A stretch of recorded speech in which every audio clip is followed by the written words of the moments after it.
in Vayne in the MSI finals. Woo! What? Elk has been a player at this MSI that's really come into his own. You know, the next LPL AD carry. But there have been times when he's Gale forced into a Howling Gale, when he's dashed forward into the entire enemy CC. And on something like Vayne, you cannot do that. But let's see if Elk can channel his inner Uzi. Obviously, Uzi on BLG last year. Elk, I'm sure, will have had a little bit of time watching him and learning exactly what to do with this Vayne. Oh, this is so exciting. You got to have your juke boots on when you're playing the Vayne. You have to have your condemned timings on Rakan.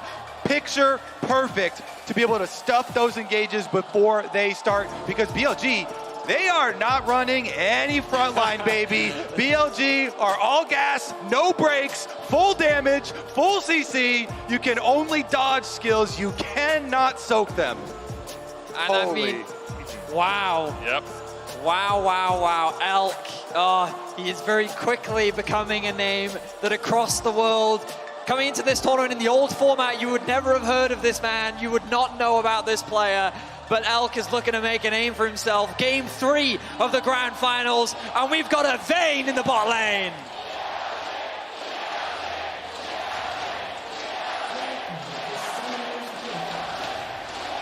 BLG have so much swag, it's insane. The entire arena here erupting. You want to talk about mojo? This is a mojo pick if I've ever seen one. And it's something that the new format does give you the leeway to do. You have the momentum from beating Gen G, from beating T1. Missing an Elk. WWE to each other. Obviously, we're on the team together and on from the side. Come on, don't man. talk to my AD carry like that. Jealous of the X. Oh, wow. Oh my goodness, modern day love story before our eyes here in London at MSI. Yeah, as Medic did say, they were, of course, former teammates back on WE in 2021. But when Elk was contemplating him retiring as a pro, it was Missing that gave him that encouragement to continue playing. Yeah. And so much credit has been given to Missing to encourage Elk's future career. Now here he is on the Vayne. We've talked a lot about it. But like Kobe, I mean, when we look at it compositionally, I think, okay, Vayne into all this front line, like, that's pretty good. But in terms of lane, like, I don't have a lot of experience, but talking like Vayne Zeri is not a matchup that I often see. And you got to look at the support too, because the Rakan is so much a part of it here. It's going to be really hard to get any engages off. Into a Lulu Vayne, Condemn is ready. Missing might just get space the whole laning phase here. We'll see about BLG. It's also a very risky composition if you're talking about looking at it holistically. Whenever you're running all damage, of course, your clicks have to be so precise here for them to actually make use of it, because JDG, they've got the guaranteed front line. 369 Kanavi will move up into you. They have the Shock Blast as well. Knight already, you know, warming up his Jace, performing very well with it, so we'll see about him too. It's only the third Vayne we've seen in MSI qualifying regions this year. Has a 0% win rate, so I'm sure Elk wants to turn that one around. It was buffed on 13.6, a little bit more damage, movement speed on the passive, a bit more damage on the Q as Knight caught out. Yagao could flash stun here. Knight holds the flash himself, and Yagao will just back to the lane. Knight down to half HP though. So Shun already making his presence known on the Rift. No summoner spells traded, as you highlighted, Medic. But Sejuani doing a full bot side clear into top side. This does mean that the jungle is likely going to be matching around this scuttle, but with no priority in the top lane, and Knight losing a lot of HP.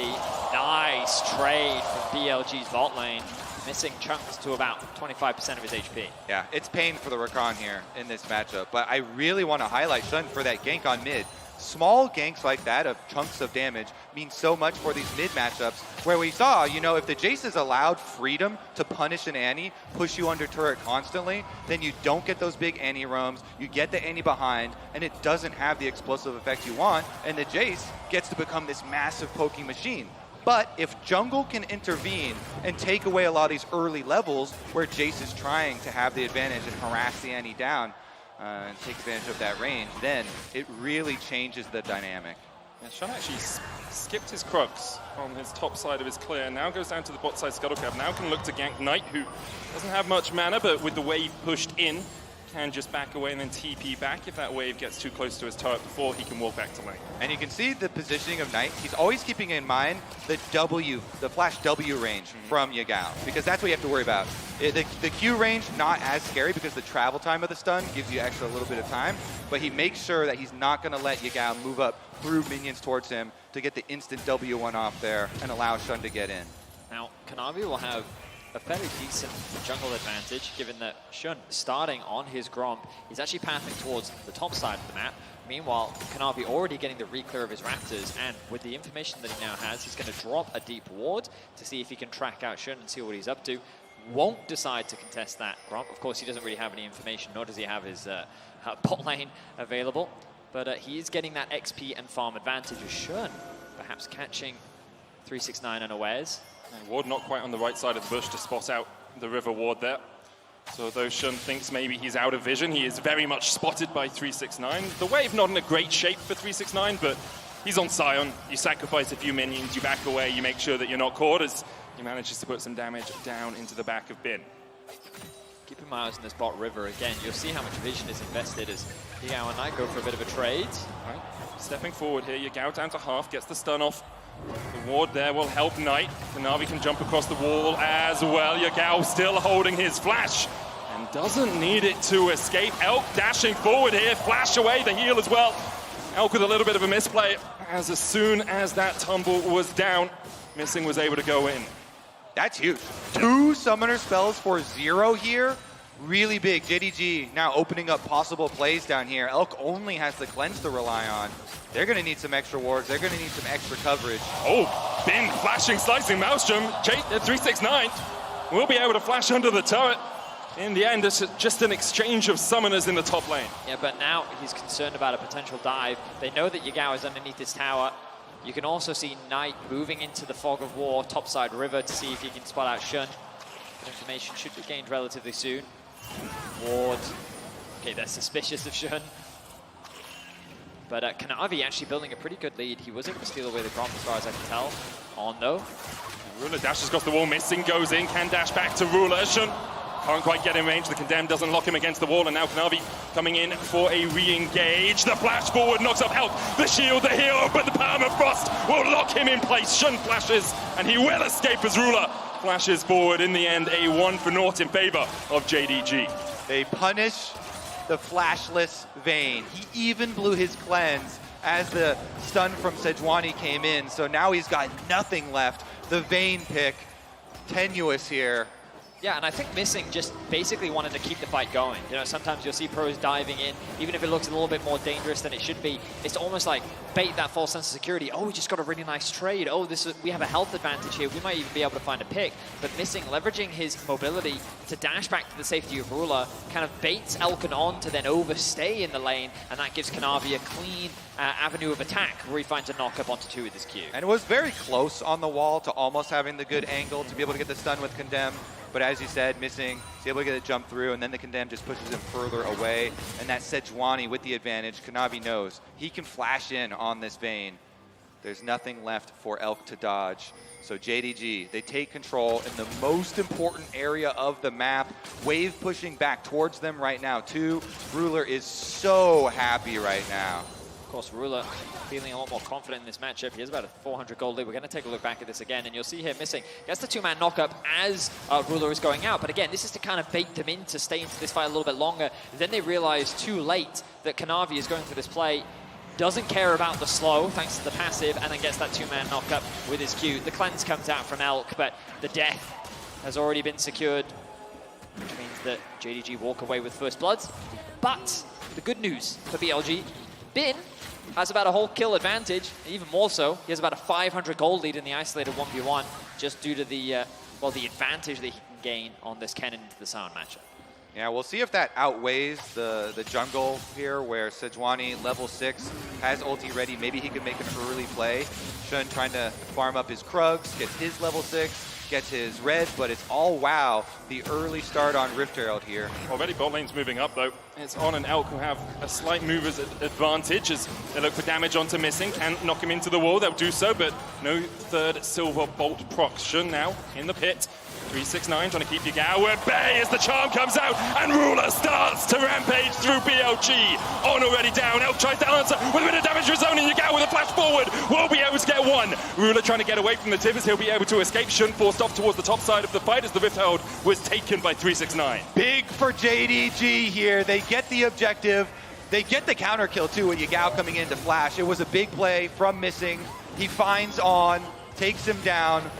But the mid lane equalizer here is used. In an ideal world, On is able to get level 6 off the mid wave, and then they can or rather move up into the river and then support in the Herald exchange. But noticing that level discrepancy, Missing finds the window, great engage onto 2, with which Ruler is very quick to follow up on. So great initial play from JDG, but then a response from Yagao equally as good as he's able to trade a kill back.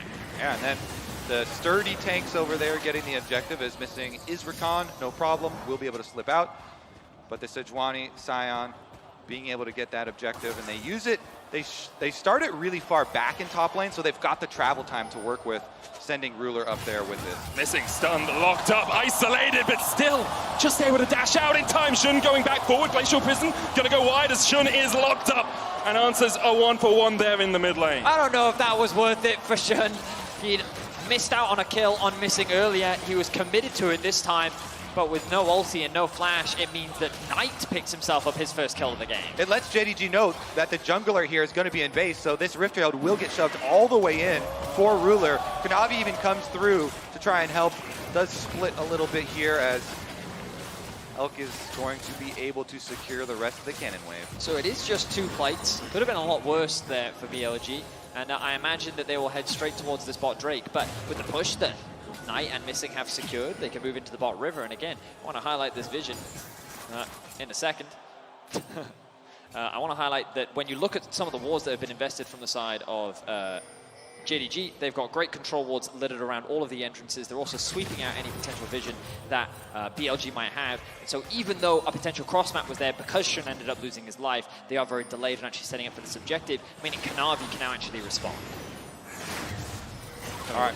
JDG just got to go face first into this team. Sion ultimate is ready, 369. Just get down here and try and mark the cannon. Bin does have ultimate and flash ready.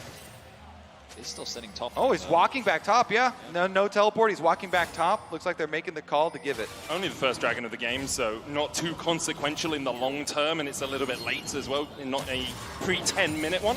So JDG, even if they started stacking up from here, would still have to wait 20 minutes before they found Soul. I also think they really just want Elk to get some farm, right? Vayne, very low range, wants to get that first item, Shield Bow or a Blade of the Ruin King as well, possibly.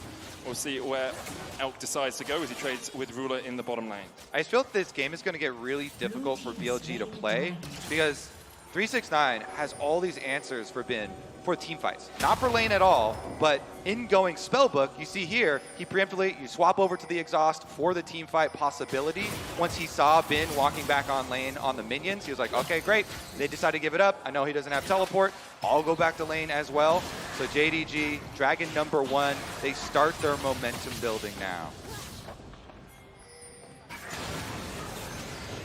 Shun just very happily stealing away these camps. About 1,000 gold lead for JDG. Double exhaust for them as well, as you say, with a spellbook exhaust for 369 and Missing having one. So if ever 369 is trying to deal with, Yagao or with Elk, you still have that extra tool to isolate Bin in the fight later on. Yep, since BLG are all damage, anybody's pretty good target for exhaust. Be able to shut Or perhaps that's the plan, down. Kobe. There are too many targets. So who do you exhaust? Well, I'd say Kennen one, and then Yeah, I'd probably say either the Annie or the Vayne. too sometimes. Yeah, use both. Good interrupt. Ulti from Kanavi. Glacial Prison finds his mark, and now Yagao caught out by Knight. Another kill over to the JDG mid laner, and with that pressure, should be able to get at least one more plate out of this mid lane tower. Kanavi stepping forward into Shun's jungle. Does have the support of Missing, and this might just be a blue buff steal. Yeah, beautiful stuff from JDG. They know these tanks, this front line, just go face first into the BLG member. And if you hit your skill shot, if you hit the stun, job's done. There's no way Yagao wants to waste his flash, though. He's saving it. It's a chase. Lightning Crash coming out from Ruler. The damage already down onto Elk. Kanavi is around the corner here, and Elk perhaps just trying to chunk out Ruler so that the dive really couldn't materialize. Elk at half HP though, and an Immortal Shield Bow for Ruler, a flash and a cleanse for him as well as Knight continues to chip away at this mid lane turret. Yagao has the TP, not yet unleashed, 5 seconds on that, maybe saving it in case he needed to get down towards this bottom lane. Ruler has such nice trading against the Vayne. Typically, it can be quite challenging for many AD carries to go toe-to-toe with the Vayne because of that 3-hit passive, especially when you can reset your auto attack with the tumble. But Ruler, he just knows the ins and outs of the matchup, leverages his range, and just chips away at the HP bar. He already highlighted Medic. He has such a big item advantage. He's going to get himself the first tower of the game. Knight is very close to securing that mid-tier 1 as well. And just bot mid going very favorably for JDG. If we contrast this to last game, while we did see JDG finding a couple of advantages, they were struggling in terms of control around this Dragon in particular, which gave BLG a huge win condition later. But this time around, it's only Bin that's finding leads in the early game. And is that not the most iconic, JDG graph right there? They sacrifice 369, tank on top side. He doesn't care. He's still going to provide so much value to the team in these team fights. And having a fed Zeri, a fed Jace, has been such a strong recipe for success here. Kanavi leading the way on the Sejuani. Rip Trail number 2 is available.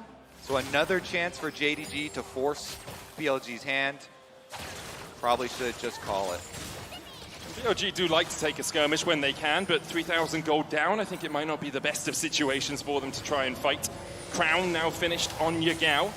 Realizes that there's quite a lot of damage coming out from JDG, although Crown, when it's going to be procced by Knight relatively easily, not always the most efficient item when you can be poked down. Let's help reduce a little bit of that poke at least.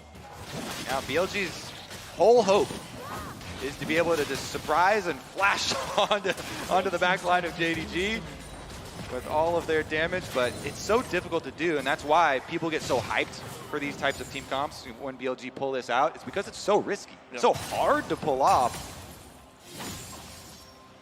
Especially when we think about how so many of the fights of this tournament have just been very traditional front to backs, oh, tank press R, oh, other tank press R.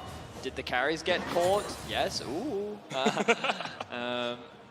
Well, BLG don't have that conventional approach. So far they've conceded all of the early neutrals. Both Heralds have gone in favor of JDG. Next Dragon spawning in about 40 seconds. It is, of course, the Cloud. I wonder if BLG is saying we want to fight this, mainly because the Vayne is still quite weak. First item now completed. When you kind of look at their counterparts, JDG's carries are in such a great position. Someone's Kanavi here, missing, falling low as well as Tibbers will chase them out, just trying to chunk them before the Dragon really kicks off. In the end, it's just Yagao's ultimate invested there. Kanavi can use the Herald back recall to get back to this a little bit quicker. Bounties now available for BLG as they fall 4,000 gold down.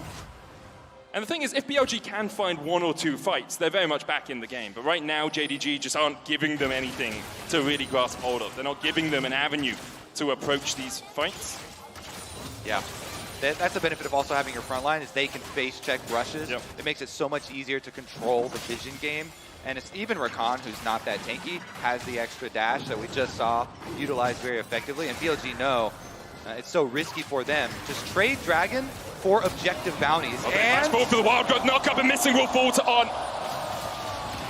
Meanwhile, in the top lane, Knight TPing behind Bin. He does have the flash, can try and get across this wall. He gets there, blast cone available to him as well. The TP in, Yagao immediately flashes away. And BLG will survive to fight another day. They rotate tentatively all 5 up here to make sure they can get everyone out, but that is both flashes off both solo laners for BLG in exchange for the teleport behind from JDG from Knight there. So JDG, they see that BLG are going to let them have Dragon and try and call, and they say, no way, we're not going to let you trade. You're so far behind, we will force more out of you. So really big 5-head teleport here from Knight. Not only do they stop the play, they get the flashes, and they get the turrets. Good All trade. right. It's not that much damage, it's just the ante. But it's just, we're continuing to see this great control from JDG. Yeah. We saw this a lot in their series versus T1. I was also expecting what happened the last time BLG and JDG fought each other, where it was just fight. But again, a much more controlled play as they go for the fight. Glacial Prison's gonna hit, and immediately Yagao is just gone. Taken out by JDG as they secure the tier 2 as well in the top lane. Red team's turret has been destroyed. Now JDG go back to just pushing the lanes, gaining control of vision, gaining control of the map. Yeah, the objective remains the same. Just go face first into BLG members. As long as you don't get surprised by that flash play, you've got the front line to do it. Kanavi led the way on top side, 369.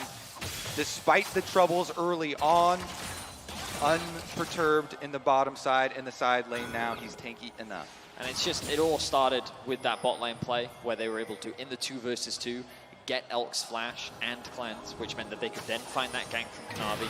The second that Ruler got a small lead, he has very quickly ballooned it. 369 now in danger. Stunned up, isolated for the moment, but Kanavi is here to help his buddy. Bin getting forced away, Shun has to flash as well. 369 falling low to the silver box, but now Kanavi takes over tanking duties, and even condemned into the wall, he condemns BLG to death. The collapse begins from JDG and on, trying to heal, trying to get away. Elk doing the same, he has the flash, has the cleanse, will use it to escape the decimating smash, but on cannot do that, and he's turned off. Bin now put in the trash by JDG. JDG is merciless as they protect their top laner. BLG tried to find a collapse, they tried to find a pick, but JDG was more than ready. 3 members die on BLG, and as excited as we were for this Vayne, it feels like BLG's comp is never being given an opportunity to really show its strength. Yeah, excellent usage of tanks by JDG. You see the advantage there. 369, he's not scared at all. He's not going to flash over the wall away from a 2v1. He can soak it up, wait for the reinforcements to arrive. Even though he gets pincered here, he doesn't care. He's able to fight them off, and as soon as Kanavi gets close enough, he just makes the turn on to Bin. Kennen already used ult. It barely scratched 369. He's down to 50%. And then look at Kanavi. He'll be able to finish this off. He has Aftershock. The W2 hits. The bug is down.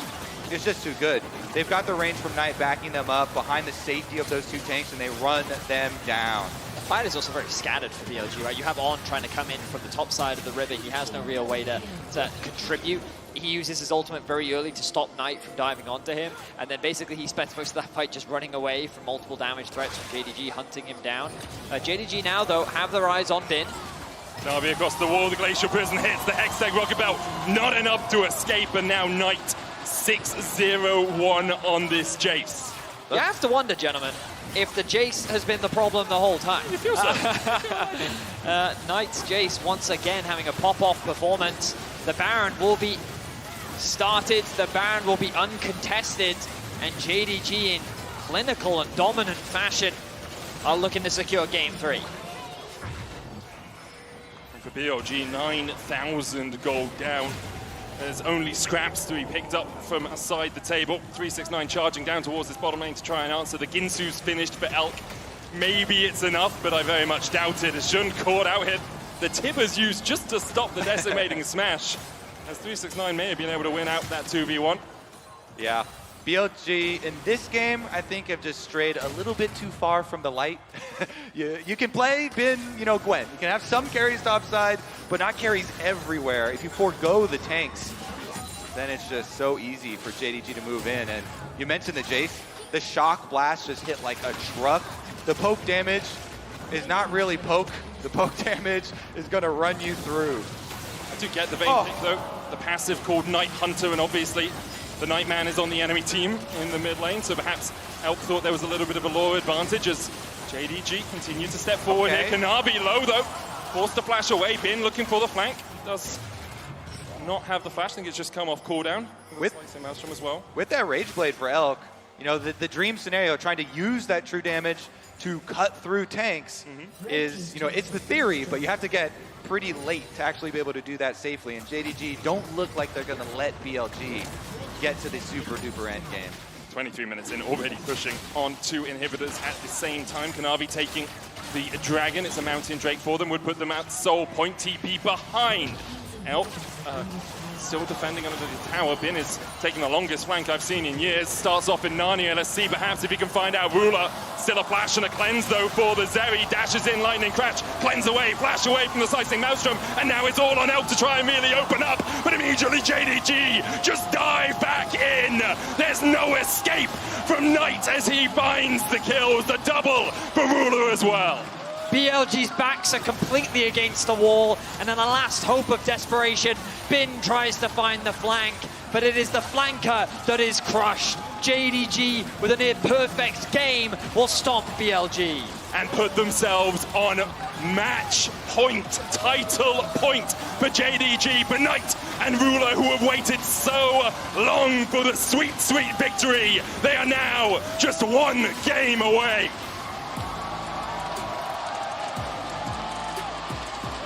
JDG conceded 3 kills, but no towers, no heralds, no dragons.